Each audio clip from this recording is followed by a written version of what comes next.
question for you. What's the difference between an omelet and a frittata? The answer is simple. Basically, how it's cooked. The ingredients in an omelet is usually put into the center and then it's folded. The ingredients in a frittata, everything's mixed together.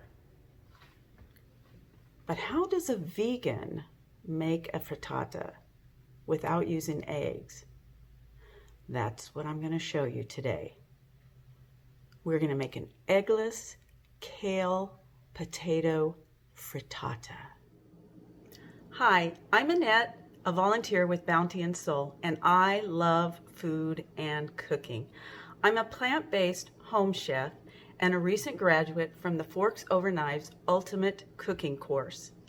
I've been a vegan for almost 10 years, and in today's video, I'm going to show you a kale potato onion frittata with a creamy dill dressing to go on it. You know, practically every week at Bounty and Soul, we get kale in our market boxes. That's compliments of New Sprouts Organic Farms and Vegan Village Farms. And if you've watched my previous videos, I've been showing you more creative ways to use kale and increase the total nutrient content of your diet. So this video will be the last in my kale series, but I encourage you to continue to eat kale because your body will love you for it.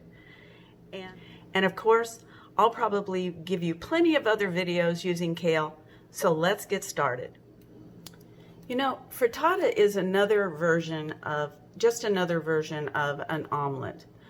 But in this version, we won't be using any eggs. Instead, we're going to use chickpea flour as our egg, which will hold everything together.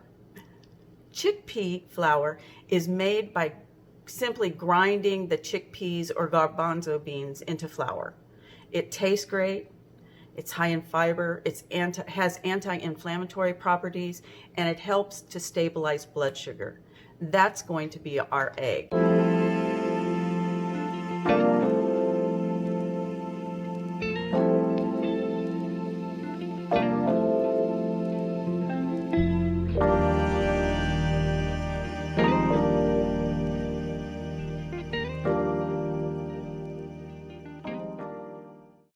And this is the type that I have today.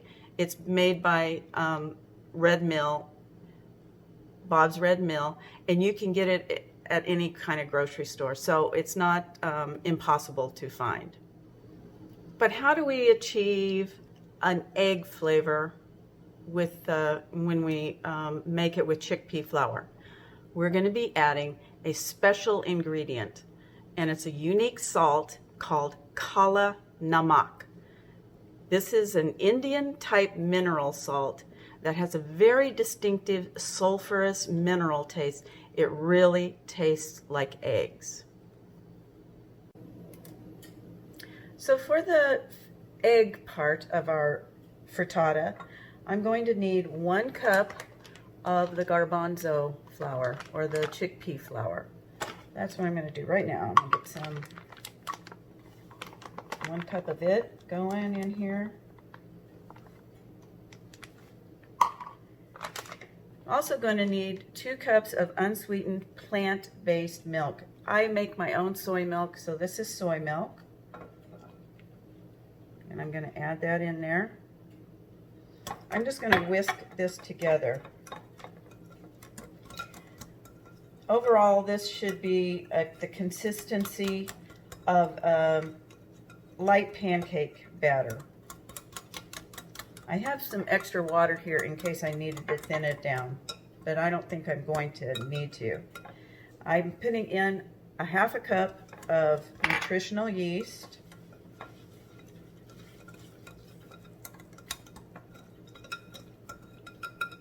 mixing it up, and now I'm going to put in those spices. So here's the Kala Namak black salt. It's not really black, it's pink, but it's called black salt for some reason. This is some baking powder, which will mix with the chickpea flour and make it rise a little and give it, you know, a lightness to it. And this is some onion powder. And I'm just going to put all of that in there right now.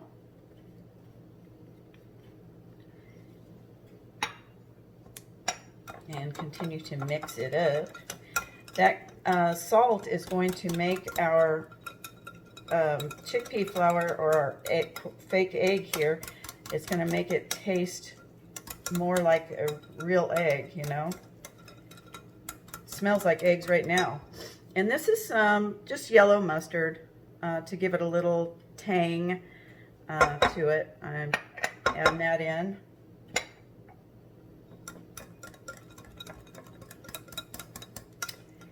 And that's it. That consistency looks pretty good. I might add just a little bit of the water, because as it sits and everything, it kind of thickens up a little bit more.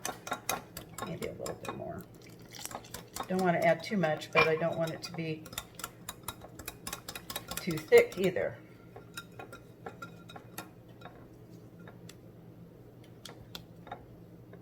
I think that's good. Okay, we're just going to set that aside, and now we're going to work on the filling part, the rest of the ingredients. So for the filling part, we want to go ahead and boil a couple of potatoes, and we're going to do it until it's al dente, not completely cooked, because we want them to retain some firmness, and because we're going to grate the potatoes. So my potatoes have cooled, and now I'm going to grate them in this contraption. This thing was my mother's, and she gave it to me. It's like a 1950s food processor. You just put the food in here, turn the handle, and it comes out grated into the bowl below. I already went ahead and grated my onion. This was just one onion, and I grated it in this bad boy. And then I chopped up my kale, and this is 1 cup of kale.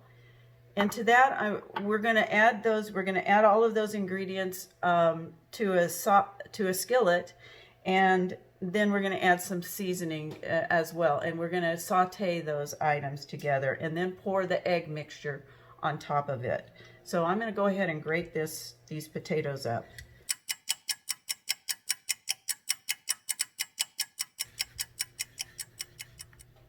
And there we go. I'll get that out, and then we'll go over to the stove and put everything together.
So while our frittata is cooking and baking in the oven, let's go ahead and make that creamy dill sauce.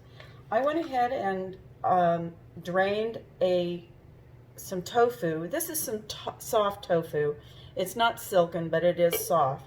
So I'm going to go ahead and put that into my NutriBullet container here. And whoops, into that I'm going to add 2 tablespoons of red wine vinegar.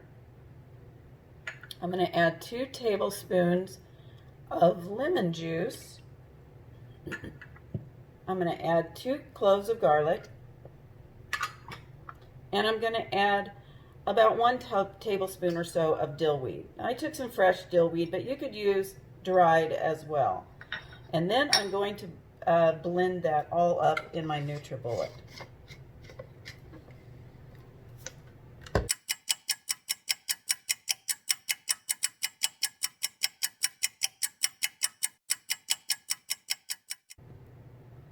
I'll be adding a little bit of salt to it, just to taste.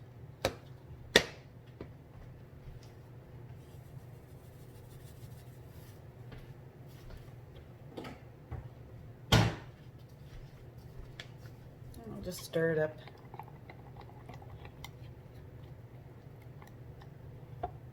And taste it.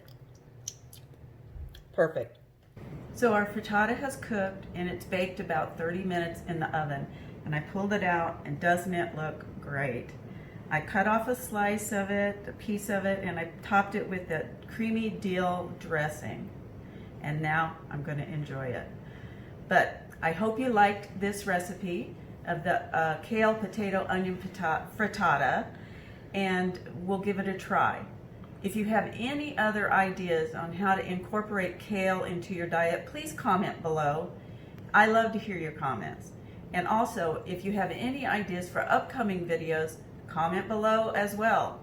Give me some ideas and let me know what you're interested in. Thanks for watching. I hope you enjoyed this recipe and will join me each week at Bounty and Soul. If you found this video helpful, please go ahead and subscribe to my channel because it really helps me. This is Annette signing off for now. And remember to invest in your health by eating whole, unprocessed foods.